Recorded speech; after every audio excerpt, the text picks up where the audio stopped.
రోజు olive green mandarin collar shirt, black jeans and white sneakers వేసుకున్నాడు. వాడు stage ఎక్కుతున్నప్పుడే భీభత్సమైన గోల. వాడి కాలేజ్లో పిచ్చి పిచ్చిగా ఫ్యాన్స్ ఉన్నట్టున్నారు.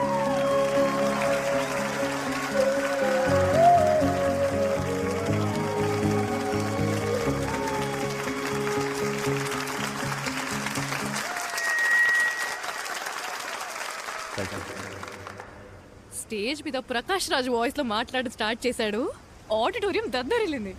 స్వప్న సంక్రాంతి ముక్క అయితే అందులో నేను గొబ్బెమ్మన్రా. గంగెర తెచ్చి గొబ్బెమ్మని తొక్కినట్టు నా గుండు గొబ్బెమ్మని తొక్కేస్తావా? Swapna my wife, my life, darling. Thank you.